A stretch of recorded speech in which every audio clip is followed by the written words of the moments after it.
সুবড়া এবং রস তত্ত্ব আখ থেকে যদি রস বের করে নেওয়া হয় এর আসলে আর কোনো ভ্যালু তেমন থাকে না, অর্থাৎ সুবড়ায় তেমন কোনো রস থাকে না। হয়তো অনেক চাপাচাপি করলে সামান্য কিছু রস বের হতে পারে। তো বিএনপির ঋণখেলাপি সংসদ সদস্য পদপ্রার্থী এবং ফ্যামিলি কার্ড এই দুইটা সাথে এটার একটা মিল আছে। যেমন বিএনপিতে প্রায় ৬০-৭০ জন সংসদ সদস্য পদপ্রার্থী, যাদের কেউ কেউ ঋণখেলাপি এবং কেউ বিদেশি নাগরিকত্ব নিয়েছে।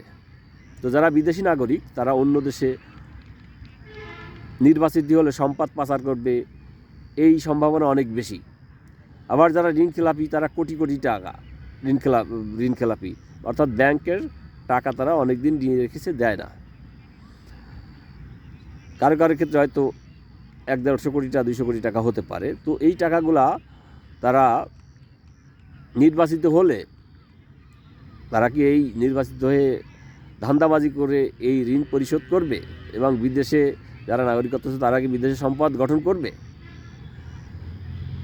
বা টাকা পাচার ডলার পাচার করবে? যদি করে তাহলে তারা বিশাল অঙ্কে করবে। অর্থাৎ এইখানে খানিকটা আখের রসের সাথে তুলনা করা যায়, কারণ এইখানে শত শত হাজার হাজার কোটি টাকা নিয়ে তারা ডিল করবে।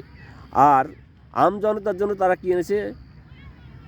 ফ্যামিলি কার্ড, ২,০০০-২,৫০০ টাকা ফ্যামিলি কার্ড, যেটাকে আসলে আখের সুবড়ার সাথে তুলনা করা যায়। ওরা ওখান থেকে রস খাবে আর সুবড়া ফেলে দেবে, পাবলিক ফ্যামিলি কার্ড নামক সুবড়া চুষে চুষে খাবে।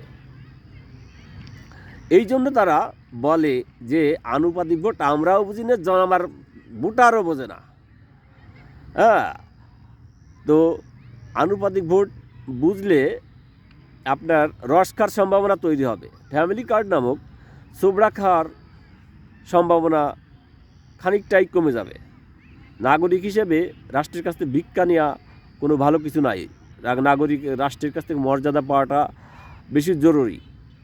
যেমন ন্যায় বিচার, দ্রুত ন্যায় বিচার চাওয়া, হাসপাতালে ভালো সেবা পাওয়ার অধিকার বা নাগরিক সেবা, দুর্নীতিমুক্ত প্রশাসনিক ব্যবস্থা, এইগুলা কিন্তু নাগরিক চাহিদা।